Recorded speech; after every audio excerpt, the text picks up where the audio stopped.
오늘은 요아스라는 왕의 치적 중에서 통치 중에서요 가장 중요한 부분이면서도 가장 최고로 잘한 부분, 요 부분입니다. 그래서 요아스 왕의 치적을 치면 이 성전 수리, 성전을 보수한 것, 이것이 가장 최고의 업적으로 들어가 있고요, 그 외에는 없습니다.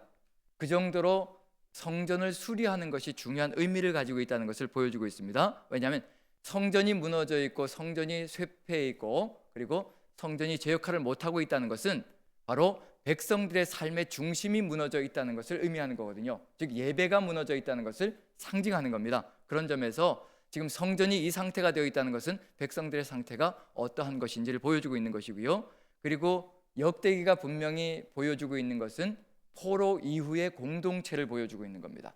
포로에서 돌아와서 지금 예배하는 공동체를 이루느냐 이루지 못하느냐에 따라서요 사느냐 죽느냐가 결판이 나는 거거든요.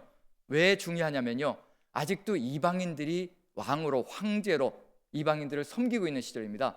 페르시아가 지금 아직도 유다를 속국으로 만들어 놓고요, 속국이 아니라 속주 정도밖에 안 되는 거죠.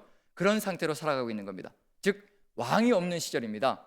왕이 없는 시절에 하나님을 왕으로 모시고 하나님을 예배하는 백성이 되지 못한다면요 세상 속에서 완전히 산산조각이 날 수밖에 없는 것이 바로 회복되어진 이스라엘의 상태입니다. 그래서 회복되어진 성전이 얼마나 견고하게 백성들의 삶의 중심에 서 있느냐 서 있지 않느냐에 따라서 사느냐 죽느냐가 결판이 나는 겁니다. 그 정도로 소중한 의미인데 지금 성전이 이렇게 무너져 있는 상태가 되었습니다. 언제적부터 이와 같은 시초가 근본이 이루어졌는가? 여호사밧 왕 때부터 시작되어졌다는 것이 안타까움입니다. 여호사밧 왕은 선한 왕으로 칭찬을 받는 왕이거든요. 그런데도 불구하고 누구와 사귐을 가졌느냐면 아합 왕과 북이스라엘의 그 바알 숭배에 빠져 있었던 아합 왕조와 사귐을 갖고, 그리고 여호사밧도 여러 차례에 걸쳐서 경고를 받았음에도 불구하고 결국 마지막까지도 경고를 받는 것으로 마감이 되어졌는데요, 그럼에도 여호사밧은 시작을 이루었을 뿐이지만 하지만 그 다음 때부터 문제가 발생하기 시작하는 거죠.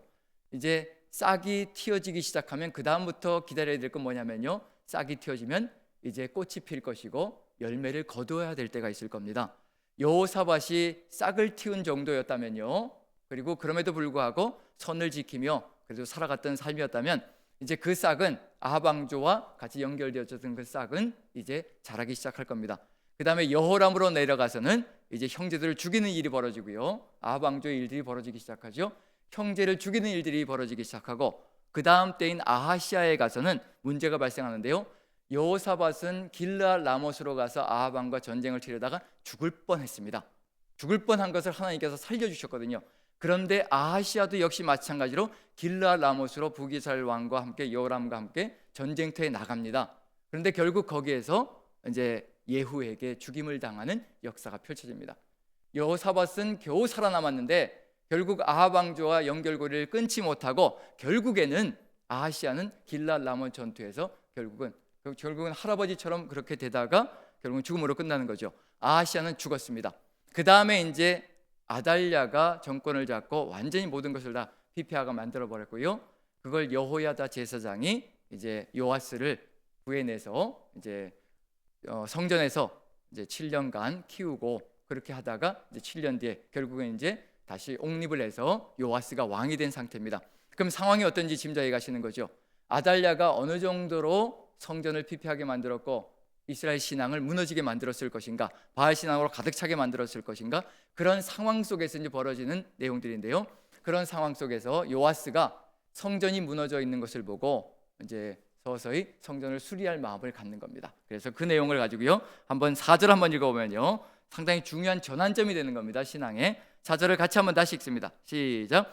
그 후에 요아스가 여호와의 전을 보수할 뜻을 두고, 이것이 하나의 신앙의 전환점이면서요 유다가 다시 또 살아날 수 있는 기회가 되어지고 있다는 점에서 상당히 중요한 의미를 가지고 있는 겁니다. 그리고 여기서 보수한다라는 단어, 히브리어로 하닷이란 단어거든요. 하닷이란 단어, 여기에 있는 단어와 같은 단어인데 한글로 어떻게 번역되어 있는지 한번 찾아보시기 바랍니다. 시편 51편에 다윗이 밧세바를 범한 다음에, 완전히 밧세바를 범하고 우리아를 죽인 다음에요 회개하는 마음으로 드리는 시편이 시편 51편인데요 거기에 동일한 단어가 들어가 있습니다. 제가 한번 읽어볼게요.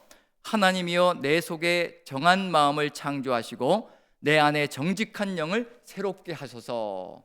여기에 보수하다라는 단어와 같은 단어가 들어가 있는데 새롭게 하소서라는 단어가, 새롭게 하다라는 단어가 보수하다라는 단어와 같은 단어입니다. 지금 다윗이 완전히 영적으로 그리고 신학적으로 완전히 무너져 있는 상태였거든요.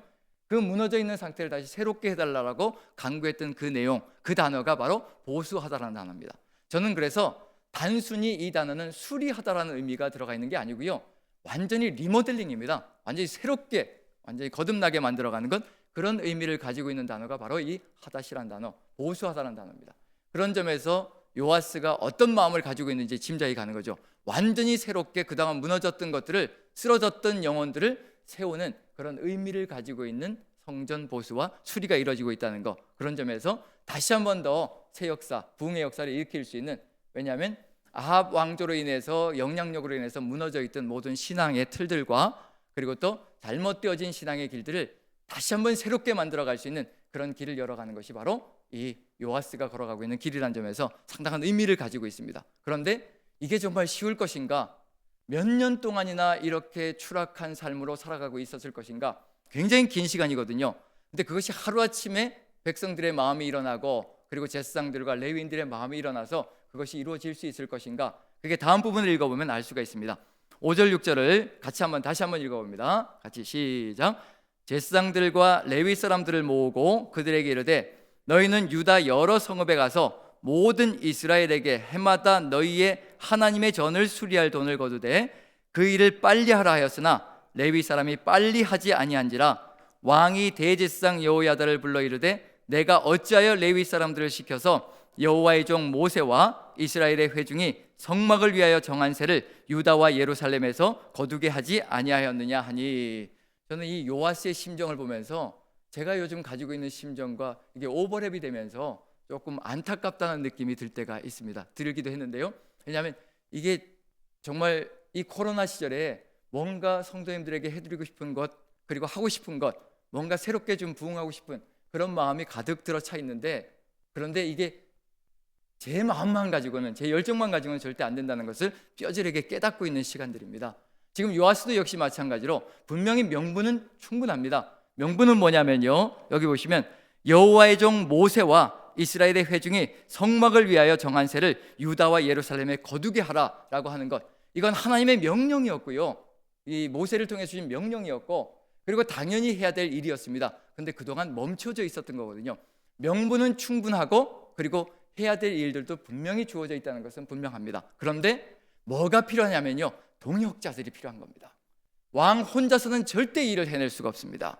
왕이 어떻게 돈을 다 거둘 수 있겠으며 백성들에게 가서 왕이 어떻게 성전을 스스로 수리할 수 있겠냐는 얘기예요. 누가 동참해 줘야 되냐면요, 백성들이 함께 동참하고 같은 지도자 그룹들이 같이 동참해 주어야 이 일이 이루어질 수 있는 일이라는 것을 분명히 보여주고 있는 일입니다. 그런데 문제는 뭐냐면 이 백성들이 동참하지 못하고 있는 이유도 있고요, 그 다음에 레위인들이 또 이렇게 쉽게 나아가지 못하는 이유도 있습니다. 7절을 보면 두 가지로 우리가 분석을 해볼 수가 있습니다. 7절 같이 한번 읽어보죠. 같이 읽습니다. 시작. 이는 그 악한 여인 아달랴의 아들들이 여호와의 전을 파괴하고 또 여호와의 전의 모든 성물들을 바알들을 위하여 사용하였음이었더라. 요아스가 볼 때 명분은 충분합니다. 이미 모세 시절에 하나님께서 명령한 것이 있다. 성전세를 내어서 성막을 수리하는 데만 사용해야 된다. 반세겔씩 거두라고 하나님께서 명령을 모세를 통해 주셨거든요. 명분도 충분하고요. 그리고 7절을 보면 성전이 이렇게 부서져 있다는 겁니다. 왜 부서졌다고 얘기하냐면요, 이는 그 악한 여인 아달랴의 아들들이 여호와의 전을 파괴하고 의도적으로 여호와의 전을 파괴했다고 얘기합니다. 그러니 얼마나 성전이 피폐하게 되어져 있을 것인가 짐작이 가고요, 거기에 덧붙여서 여호와의 전의 모든 성물들을 바알들을 위하여 사용하였다고 합니다. 성전에 있는 가진 좋은 것들은 다 긁어가지고요, 금으로 붙여져 있는 것들을 다 긁어내어서 뭘 했을 것인가 짐작이 가는 거죠. 솔로몬은 성전을 금으로 다 입혀놨는데 그 금도 다 긁어가지고 다 어디에 썼을 것인가, 우상 숭배하는 것에 다 사용했을 거란 얘기거든요. 자, 그런 점에서 백성들도 할 말이 있습니다. 어떤 할 말이냐면요, 이렇게 돈을 내봐야 무슨 소용이 있겠느냐, 어디에다 사용된다는 얘기예요.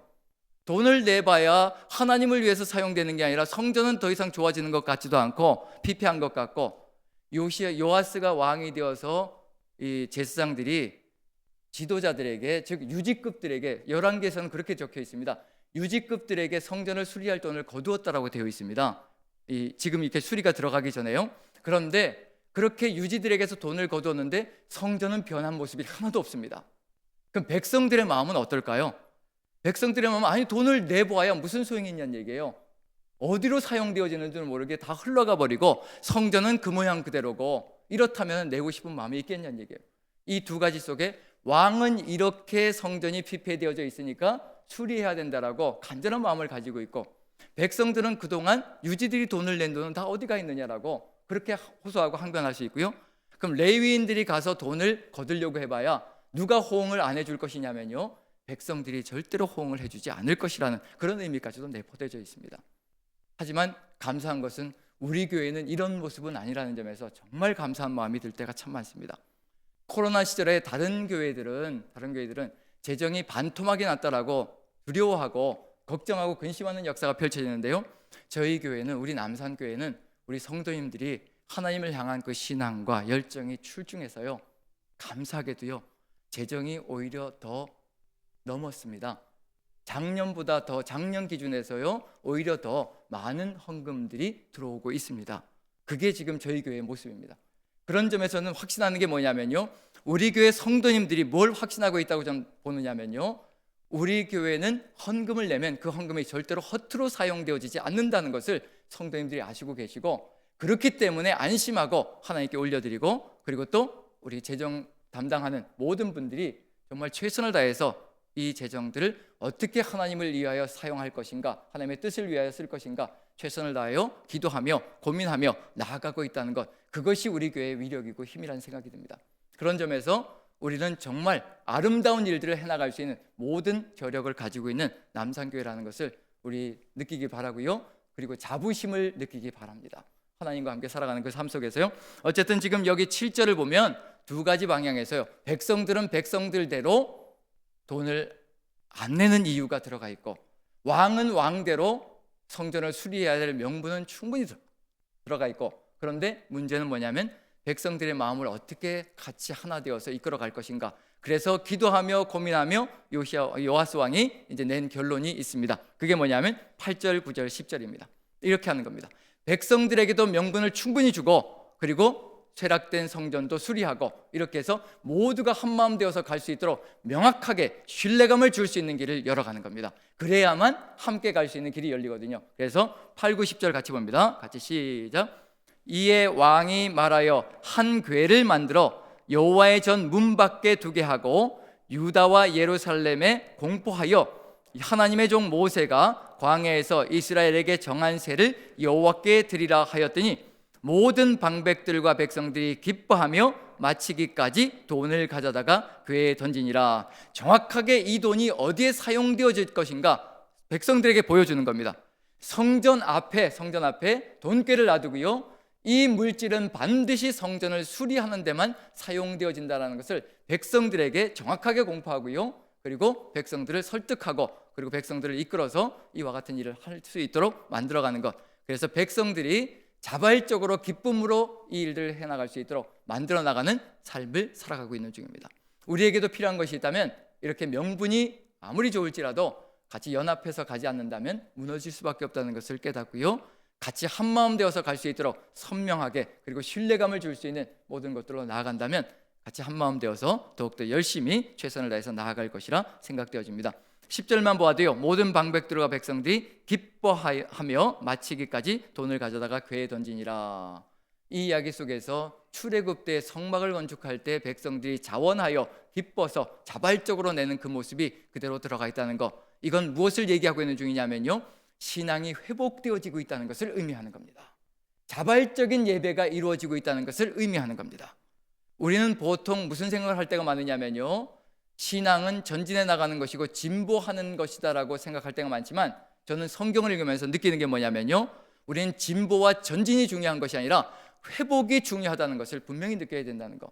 과거의 그 영광스러운 신앙의 길들을 회복해 나가는 것이 우리에겐 중요한 것이고요. 그리고 더 중요한 것은 뭐냐면 지금 우리에게는 초심을 지키는 것이 정말로 중요합니다. 우리의 초심들이 있거든요. 저도 초심을 기억합니다. 정말 뛰고 달리고 지치지 않고 그렇게 야단을 맞고 그렇게 사람들에게 비난을 당하면서도 절대 지치지 않고 하나님이 주시는 힘과 능력으로 뛰고 달렸던 그 시절이 있습니다. 그때는 누군가에게 돈을 받지도 않았고요. 오히려 제 돈을 내어서 섬기면서 그렇게 뛰어다녔던 시절인데 그 시절이 그리울 때가 참 많습니다. 바로 우리는 그러한 것을 회복하며 초심을 회복해서 하나님께로 나아가는 것이 우리에게 필요하다는 것. 지금 여기서 보면 모세 시대를 회복해 나가고 있는 중이고요. 그리고 또 어느 시대를 또 회복해야 될 것인가? 그 다음 부분을 보시면요, 11절 12절 보시면 11절 먼저 한번 읽어봅니다. 11절, 이 모인 돈들을 어떻게 사용하는지 보면 얼마나 신뢰감을 주고 얼마나 사람들에게 믿음을 줘야 되는가, 그것도 들어가 있다는 걸 볼 수가 있습니다. 11절만 한번 읽어봅니다. 같이 시작. 레위 사람들이 언제든지 궤를 메고 왕의 관리에게 가지고 가서 돈이 많은 것을 보이면 왕의 서기관과 제사장에게 속한 관원이 와서 그 궤를 쏟고 다시 그곳에 가져다 두었더라. 때때로 이렇게 하여 돈을 많이 거두매. 누가 돈을 만지지 않게 만들어 주느냐면요, 레위인들이 돈을 관리하지 않게 만들어 주고 있습니다. 레위인들이, 제사장들이요, 성직자들이 돈을 만지기 시작하면요, 그때부터 이상한 일이 벌어지기 시작할 겁니다. 왜냐하면 정말 말 그대로 물질을 보면 어떤 마음이 들까요? 물질을 보면 이게 탐심이 들어갈 수 있는 게 인간의 욕망이라는 겁니다. 그래서 레위 사람들이 언제든지 궤를 메고 누구에게 가져간다고요?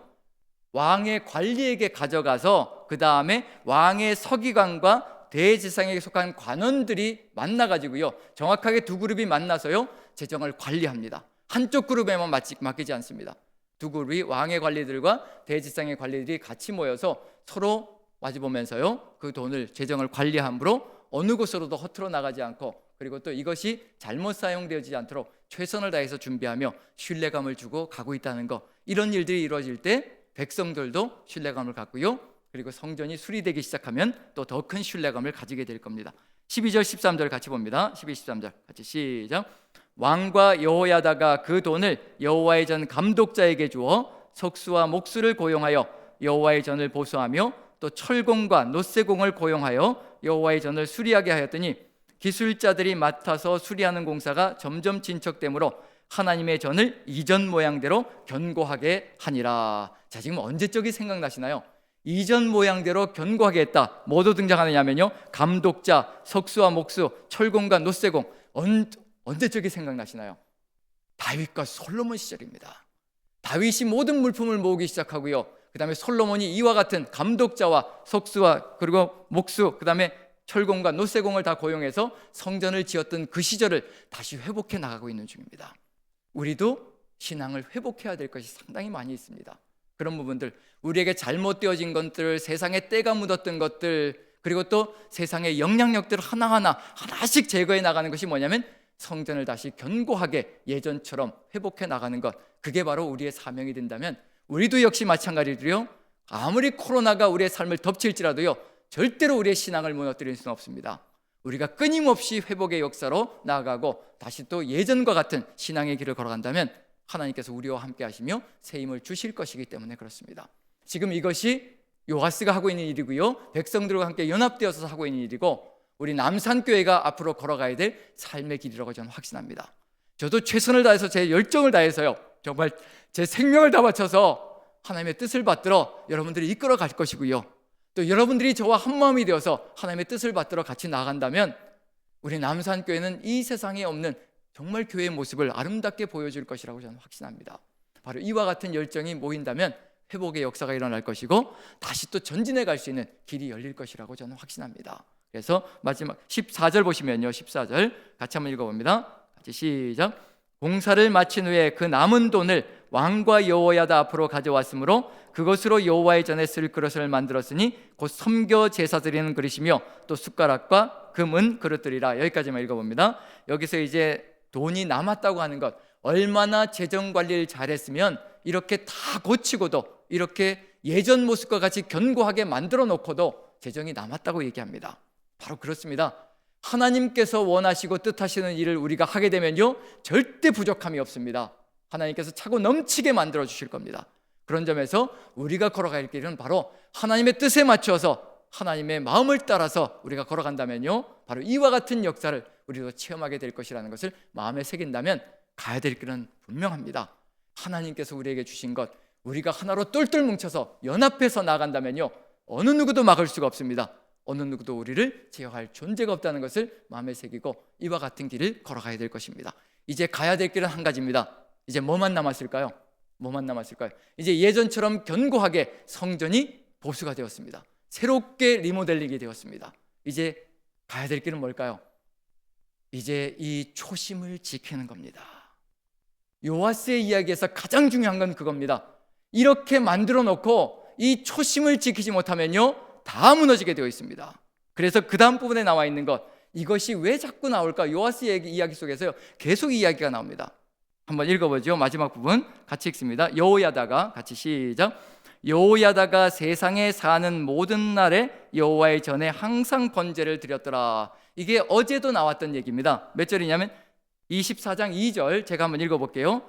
제사장 여호야다가 세상에 사는 모든 날에 요아스가 여호와 보시기에 정직하게 행하였으며.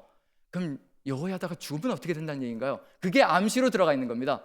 여호야다가 죽어도 무엇을 이루어 가야 된다는 얘기냐면요, 이 초심을 끝까지 지켜가야 된다는 겁니다. 그래야 사는 겁니다. 그래야 요아스도 살고 백성들도 살고요. 헌데 두 번씩이나 등장하고 있습니다. 요아스 통치에. 여호야다가 사는 날 동안 이와 같이 번제를 드렸고, 여호야다가 사는 날 동안 이와 같이 신앙을 지켰더라. 그럼 죽으면 무슨 일이 벌어질까? 그게 이제 요아스의 이야기의 관건이라는 겁니다. 이제 죽을 터인데요, 내일은 이제 요아스가 여호야다가 죽은 다음에 벌어지는 일이 발생할 겁니다. 우리에게 주는 교훈은 뭐가 될 것이냐면요, 이 초심을 지키지 못하면 어떤 일이 벌어질 것인가, 그걸 분명하게 보여주고 있습니다. 자, 초심을 지키면 어떻게 될 것인가, 그게 이제 여호야다의 죽음 속에서 보여집니다. 한번 읽어보죠. 몇 절이냐면 15절 16절입니다. 여호야다의 죽음 자체가 요아스가 초심을 지킨다면 이와 같은 길을 걸어갈 것이라. 같이 한번 읽어봅니다. 시작. 여호야다가 나이가 많고 늙어서 죽으니 죽을 때 130세라. 무리가 다윗성 여러 왕의 묘실 중에 장사하였으니 이는 그가 이스라엘과 하나님과 그의 성전에 대하여 선을 행하였음이더라. 제사장 중에서, 대제사장 중에서요, 죽을 때 나이를 얘기한 사람은 한 사람도 없습니다. 예, 그렇거든요. 지금 열왕기 이야기 속에서, 역대기와 열왕기 이야기 속에서요, 대제사장이 죽었는데 나이를 이야기하는 경우는 전혀 없습니다. 여호야다가 유일합니다. 몇 세라고 되어 있나요? 130세, 장수의 축복을 주셨다는 겁니다. 족장시대 때나 있었던 생명력이거든요. 그런데 장수의 축복을 주셨다는 겁니다. 이게 바로 하나님께서 요아스에게, 그리고 하나님의 백성들에게 주고자 하는 축복이라는 얘기거든요. 거기에 덧붙여서요, 16절 보시면 대제사장이 어떻게 여기에 묻힐 수 있을까? 같이 한번 읽어봅니다. 다시 한번 읽어보죠. 시작. 무리가 다윗성 여러 왕의 묘실 중에 장사하였으니 이는 그가 이스라엘과 하나님과 그의 성전에 대하여 선을 행하였음이었더라. 어떻게 왕들의 묘실에 대제사장이 들어갈까? 요아스도 왕들의 묘실에 들어갈 수 있을까 없을까가 바로 이 이야기 속에 들어가 있는 핵심적인 내용입니다. 요아스는 안타깝지만 왕들의 묘실에 들어가지 못합니다. 초심을 지키지 못했습니다. 초심을 지키지 못한다면요, 자기가 누려야 될 모든 영광까지도 다 잃어버리는 안타까운 역사가 펼쳐진다는 겁니다.